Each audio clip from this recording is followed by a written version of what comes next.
What's up, everybody? Welcome back for some MMA DFS picks on DraftKings UFC London. Tom Aspinall, Alexander Volkov. We're here with the best bets for the card, lineup, strategies, FanDuel, DraftKings, tips, predictions, everything you need to dominate the UFC London card on Saturday night. Welcome. I'm Brian Jester, co-founder at Occupy Fantasy, joined by Jake the Snake, owner of MMADFS.com. Jake, what's up, man?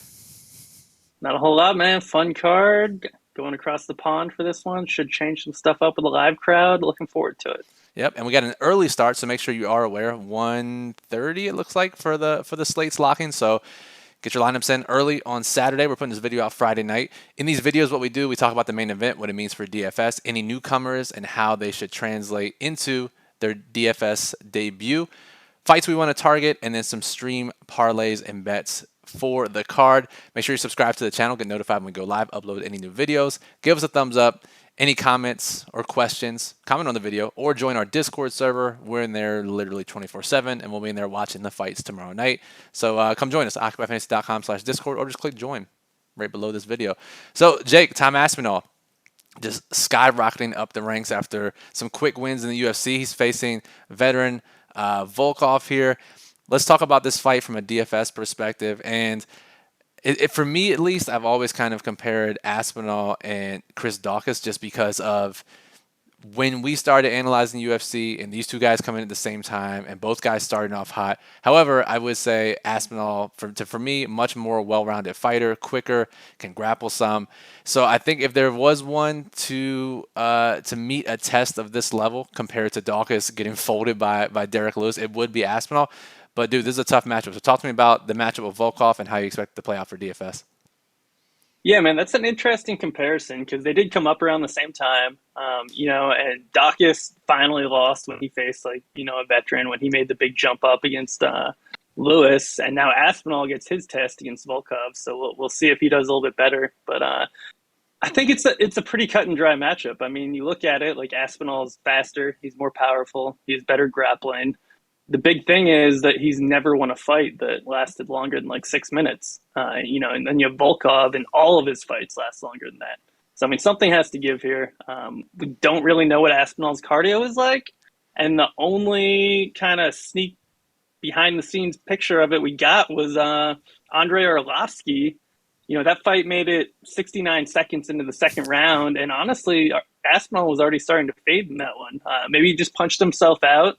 He almost finished Arlovsky in the first round. I mean, really close. He really went for it along the fence. I mean, it did kind of look like he punched himself out, and then he was slowing down in round two. So, I mean, that's the one glimpse we have of him in the second round, because prior to that, he hadn't seen the second round since 2016. So there's really not much to go off of in terms of cardio. But we know Volkov can do it. We know Volkov has cardio. I mean, this is his 10th five-round fight, whereas it's Aspinall's first of his career.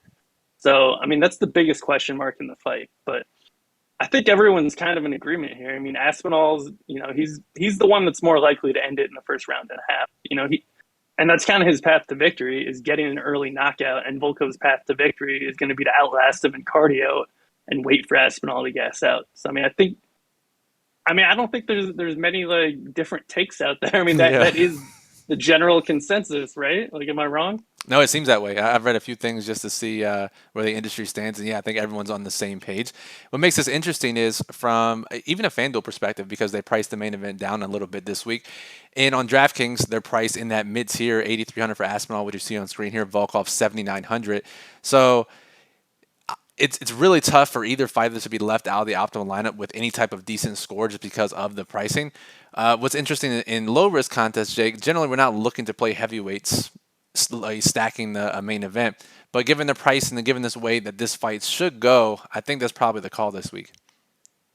Yeah, I was kind of looking at it and then talking to you, and it's like, well, I mean, you want the winner, right? Like, you have to get the winner here. They're both cheap, and it's kind of a tough call as to who wins. So, I mean, to lock in the winner, you kind of have to stack it. If Volkov wins, it probably means it's a longer fight, so at least he'll get some points on both sides. If Aspinall wins, it might come really early. You might get almost nothing from Volkov potentially if Aspinall gets around 1 KO, but then you'll get a huge score from Aspinall. So at least you're locking in that 100-plus point score, either through an Aspinall early knockout or a combination of stats if Volkov gets the win. And one interesting thing about Volkov here, after that Curtis Blades fight, he moved up to 265 pounds. He had been fighting around 247 before. And his takedown defense got way better when he put on the extra 15, 18 pounds. He weighed in at 253 today. So I don't know if that was a Hmm. conscious effort to be a little more mobile against, a guy like Aspinall who moves a lot better than most heavyweights. But we'll see what it does to his takedown defense because Aspinall is a black belt. And if he needs to get the fight to the ground because he's gassing out like he did against Arlovsky, we'll see if Volkov's takedown defense is as good now that, he just cut 12 pounds. So, I mean, I think that's sort of interesting. That's But, I mean, that, we'll dude, see. that's quite the strategy from a heavyweight to just fluctuate based on your opponent. That's pretty crazy. So that's a good point, and that is interesting to monitor over the course of the fight. On screen here, I also have Jack Shore slotted into this placeholder lineup because similar to last week where Damon Jackson was mispriced on the line flip on DraftKings, we have the same with Jack Shore this week. But as I was talking to you before the show, Jake, Shore is actually cheaper than Jackson was last week. Jackson absolutely just smashed the slate at 40-something% ownership, and Shore is an even better fighter than Jackson is. However, Shore's opponent Valiev is tougher than Jackson's opponent last week. But we do have some basis to draw from on what we can expect Shore's ownership to be and how we can handle him in both low risk and in tournaments. Yeah, I mean, Shore's a good fighter. I mean, he's undefeated. He's 15-0, but Valiev's good too. He's 18-2. I mean, the one thing that doesn't show up on Valiev's record is he got knocked out by Trevin Jones in his debut.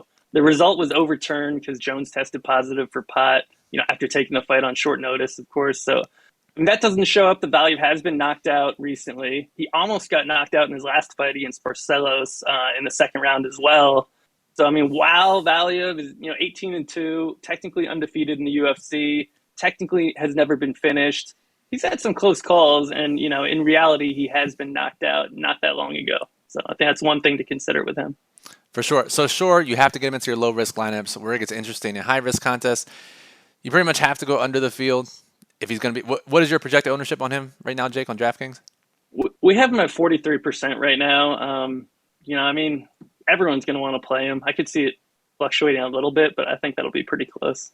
Yep. So it's a typical line flip dog who's going to be super popular that you have to hold your breath. They don't score 100 points and then drink the rest of your night away when they do score 100 points like they normally do. So, all right, let's move on to some newcomers. There is one very intriguing newcomer on the card, Muhammad Mukayev, who is facing Cody Durden in this fight. Mukayev, crazy resume for being so young, Jake. And charting his fights looks like a very DFS friendly fighting style, and has the resume to back it up. So, talk to me about what you think of Makayev and how he fits into this DFS slate. Yeah, so he's 6-0 as a pro, limited pro record, but he was 23-0 as an amateur and widely regarded as, the best amateur in the entire world by a lot of people. So really, really long amateur career, like way longer than most people have. Super celebrated, won like a bunch of big tournaments. He was an amateur for like 5 years. And I guess, because he's just 21, probably a big reason why he was an amateur so long is because he started his career so young. But he's from Dagestan, super slick wrestler, really good at just chaining takedowns together, like really fluid at just like moving all over the place on the ground. I thought he looked great on tape. He's going against another wrestler in Durden here, so it's not like he's going against a one-dimensional striker where he can just like completely own the guy on the ground. But I still think Makayev is at a different level from Cody Durden. But it remains to be seen. He's making his UFC debut. The guy was born in Dagestan, but then moved to England, I think, when he was 12. So he will be fighting in front of the home crowd. He's opening the card, 4-year debut. It's kind of a crazy spot to be in at 21 years old. So I guess there's always a slight chance the lights are too big for him. But I really love him, man. I think he looked great. I think Durden is, sort of average. Like, he's fine. But I think Makayev's going to come in here and he's going to out wrestle Durden. I think he's going to get a submission. I mean, the guy's really, really slick on the mat. 4 of his last 5 wins have come early. I believe all in the first 2 rounds. Actually, I think he had 1 in the 3rd round. But, really good at getting people out of there early. And even if he doesn't get a finish, he could land like a dozen takedowns and, finish this fight with 12 minutes of control time. So, I mean, lots of ways for him to score well, especially on DraftKings through all his grappling. But really interesting prospect. And the guy's already talking about wanting to be the youngest champion of all time. So I mean, he's got lofty goals. And good for him. And I think the interesting thing here is that he checks in a little bit less popular, still relatively popular, right? 30 something percent projected on DraftKings, but definitely less popular than the two fighters priced around him with huge money lines as well in Paddy Pimblett and Ilia Topuria. So I would argue he has just as high, if not higher, ceiling than both those guys based on his fighting style. And we get him at a little bit lower ownership. So I'd certainly like that angle for tournaments. All right, Jake, speaking of tournaments, what fights are you looking at where both fighters could score well, depending on whoever wins for DFS? So my favorite one is the Krylov Craig fight. I mean, both those guys, I know Krylov has been to three straight decisions, but prior to that, he had never been to a decision in his career. Craig has never been to a decision, 15-4. I'm sorry, he's been to one decision that was a draw. He's never won or lost a decision. All 15 of his wins have come early. Just a pure submission guy that somehow has landed back-to-back TKOs, with the help of the ref on that Jamal Hill dislocated elbow that, I'm going to bring that up every time Craig fights. Not sore at all about that. Totally not sore. I think the line was like plus 1,400 on round one sub. So stupid. But yeah, I mean, I think Craig is a good shot to get a submission. Krylov has been submitted in 5 of his 8 career losses. That lines up perfectly for Craig to submit him. On the other side of things, Krylov's really good. And, he's got the whole Ukrainian narrative, if you want to stay on that, from the Moroz win the last time, where I believe you're still taking your victory lap. But still lapping it.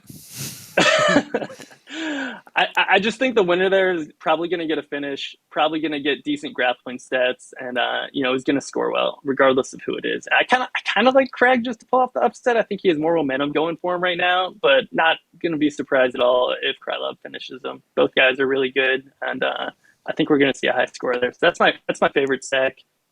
The more obvious one is it's the heavyweight fight. Really good chance we see a knockout there in the first round and a half. The winner's going to score well. There's definitely a chance that, if it's Pavlovich, that if he gets an early round 2 KO, it's not going to be a good thing for him. But all 11 of his knockouts have come in the first round. He's coming off a really long layoff. That's obviously a red flag.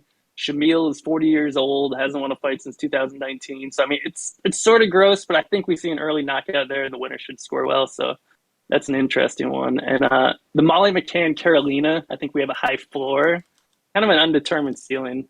But I think we're going to see crazy striking volume there, especially from the McCann side. I mean, she's the perfect fighter to be on a London live card, Yep.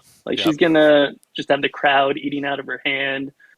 She's going to be so amped up for this fight. If we could bet that she sets a career high in significant strikes, I would definitely bet the over on that. So, I mean, that one's sort of interesting. It's just kind of a undetermined ceiling, I think, is the one thing if it's a pure striking battle, which it likely will be. For sure. But again, we see 40% combined ownership on that fight for DraftKings tournaments, which is something we have to like when we're looking for differentiation to get different, to get those top of the leaderboard finishes. All right, let's close out the show with our stream parlay of the week. We hit it last week. A nice little 2-leg parlay. What would that pay last week, Jake? 6-1 or 7-1? I think it was closer to 6, but either way, solid, solid grinding bet. We'll take it. So we're gonna run it back this week.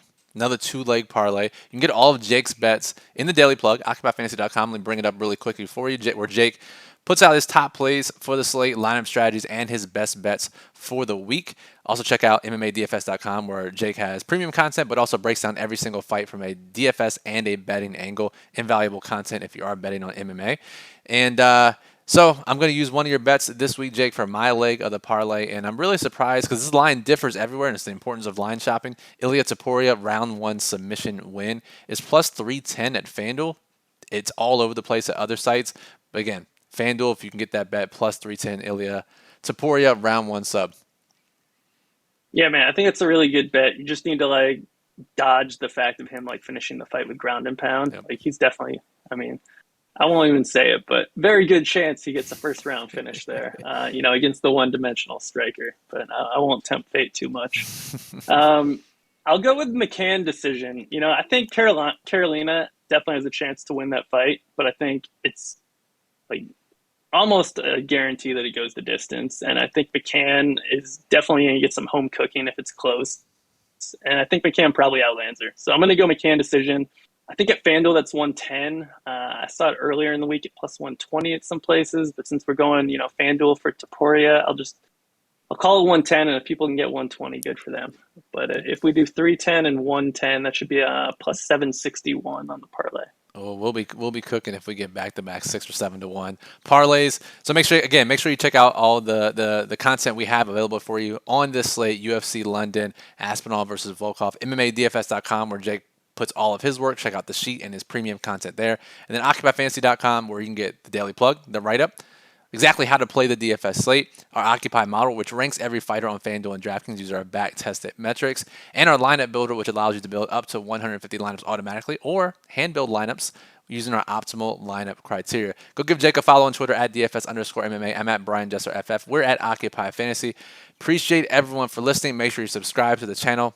Get notified when we go live, upload new videos. Give us a thumbs up, and come hang out with us in Discord. It's a great time during the fights. And if you have questions leading up to the slate, Jake isn't busy building 400 lineups. He will happily answer any questions that you have on Saturday morning. So hit us up in Discord. Click the join button below this video. So for Jake, I'm Brian. Enjoy the UFC London card.